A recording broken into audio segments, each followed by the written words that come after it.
General quarters, all hands man your battle stations. The purpose of this how-to video is to show you how to install a soft patch using the materials found in the pipe patching kit. 3. Step 1, secure the flow of liquid. Step 2, remove any jagged edges with a hacksaw. 3. Step 3, insert your soft wedge into the damage. 3.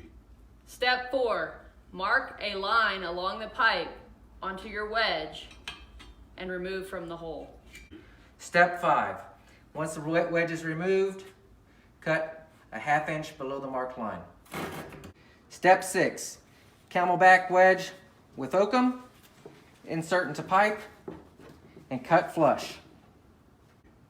Step 7, measure and cut a piece of sheet rubber packing so that it extends 2 inches on either side of the damaged area and will wrap around the pipe, leaving a 1/4 inch gap between the ends.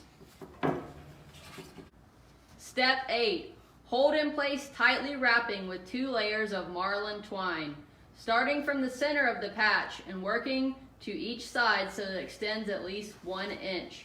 Be sure to leave a 6-inch tail in the center to tie off the marlin. 3. Step 9, trim the other side of your marlin, leaving a second 6-inch tail and tie in the center. Step 10, energize the system and check for leaks.